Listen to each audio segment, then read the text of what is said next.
Bonjour à tous et bienvenue sur cette nouvelle vidéo, une masterclass sur les protéines. Le but étant, sur cette vidéo, de comprendre comment fonctionnent les protéines au sein de notre corps, quels sont nos besoins pour avoir un fonctionnement optimum de celui-ci afin de pouvoir être en santé, maximiser notre bien-être au quotidien et aussi perdre du poids si on en a besoin. Dites-vous que votre corps doit fonctionner comme une entreprise avec trois pôles différents: les glucides, les protéines et les lipides. On a déjà parlé ensemble des glucides via la glycémie, on parlera plus tard des lipides et donc des graisses. Aujourd'hui, on va s'intéresser aux protéines. Les protéines, c'est un peu comme les collaborateurs invisibles de votre entreprise.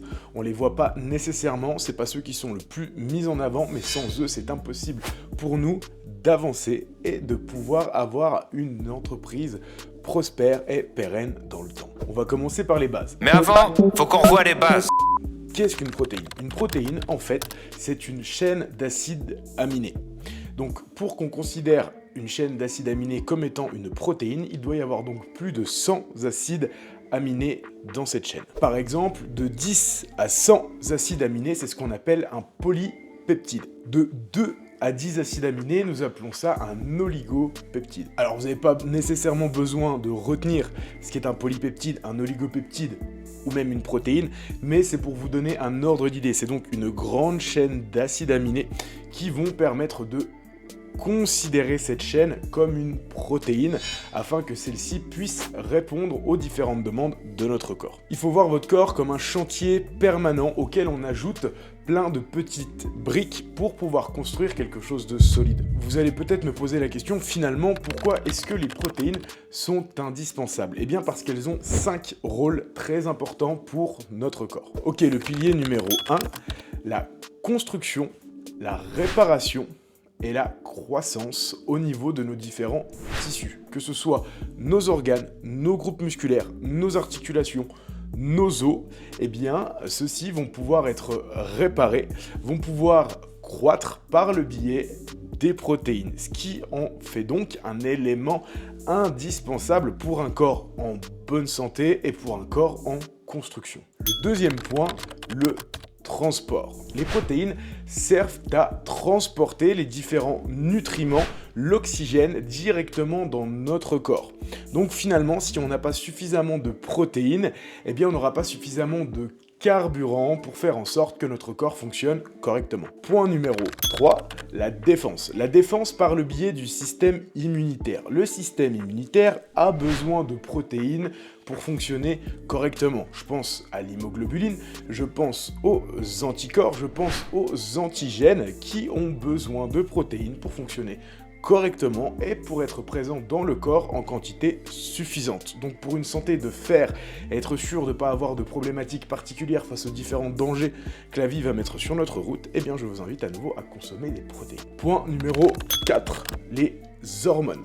Certaines hormones sont composées de protéines. Je pense par exemple à l'insuline, je pense par exemple au glucagon et je pense par exemple à l'adrénaline. Sans protéines, impossible de pouvoir sécréter ces trois hormones-là qui sont indispensables au corps humain. Numéro 5, les protéines peuvent servir de source d'énergie. Imaginons, vous n'avez pas pu manger avant d'effectuer votre séance d'entraînement, vous avez donc une activité physique à effectuer, vous n'avez plus de glucides ni de lipides de disponibles puisque vous n'avez pas pu réaugmenter les différents taux en ayant un repas complet, eh bien votre corps va être capable de prendre les protéines qui ont été stockées dans votre corps comme source d'énergie pour être capable d'effectuer votre séance d'entraînement. Maintenant que vous savez à quoi servent les protéines, quelles sont les différentes sources à notre disposition? Eh bien, il y en a deux types différents. Nous avons les protéines animales et les protéines végétales. Les protéines animales sont considérées comme des protéines complètes. Les protéines végétales sont considérées comme des protéines incomplètes. Pourquoi? Car nous avons 8 acides aminés qui vont être essentiels pour notre corps et que notre corps ne va pas être capable de synthétiser seul.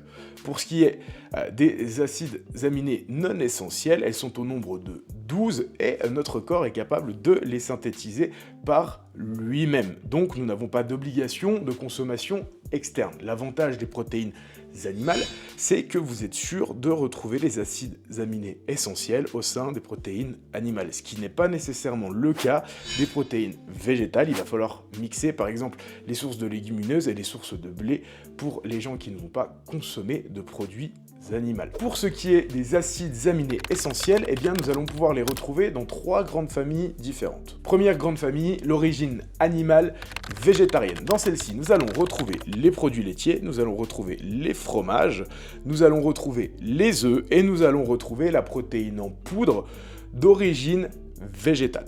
Deuxième famille, l'origine animale avec tout type de poisson et tout type de viande. Troisième famille, les sources végétales. Dans ces sources végétales, nous allons retrouver le tofu, nous allons retrouver le soja, nous allons retrouver la spiruline et les légumineuses. La question qui devrait découler logiquement de tout ça étant la suivante. Quels sont nos besoins en termes de quantité pour avoir un apport suffisant en protéines? Eh bien, cela va dépendre de l'activité quotidienne que vous allez avoir. Évidemment, je vous encourage toutes et tous à devenir des sportifs et à avoir un maximum d'activité quotidienne. Plus vous aurez d'activité, plus vous aurez de besoins.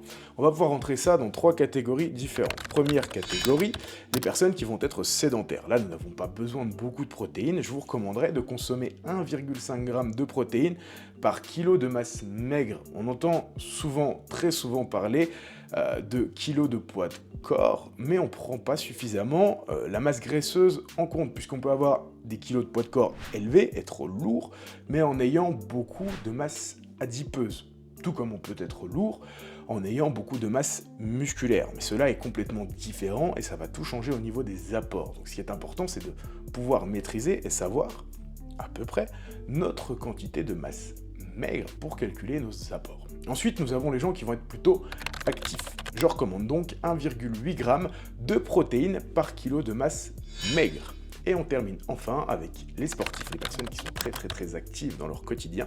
Et bien là, je recommande 2 g de protéines par kilo de masse maigre à nouveau. Pour vous aider, je vais vous donner un petit peu les quantités que vous pouvez consommer d'un certain aliment et quel va être l'apport en protéines lié à cette quantité. C'est parti. On commence par les portions de viande. Pour 120 g de viande, vous allez pouvoir tirer 28 g de protéines de cette portion.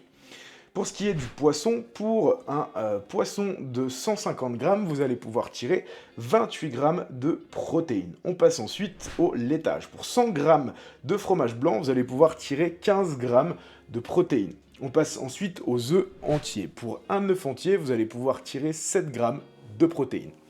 Ensuite, nous avons les légumineuses. Pour 100 g de légumineuses, vous allez pouvoir tirer 15 g de protéines. Ensuite, nous avons les portions de soja. Pour 200 ml de lait de soja, vous allez tirer 7 g de protéines. Et enfin, pour 1 g de protéines en poudre, vous allez pouvoir en tirer 21 g de protéines, ce qui est plutôt pratique, on va pas se mentir. Les aliments que je vous recommande maintenant à favoriser en tant que source de protéines. On va commencer par les viandes blanches et les volailles. Là-dessus, vous pouvez y aller, faites-vous plaisir. Vous pouvez également consommer de la viande rouge, mais de la viande rouge maigre, c'est-à-dire sans trop de masse adipeuse liée à cette viande rouge-là. Je pense par exemple au faux filet ou au steak du boucher que vous allez pouvoir récupérer avec peu de masse grasse.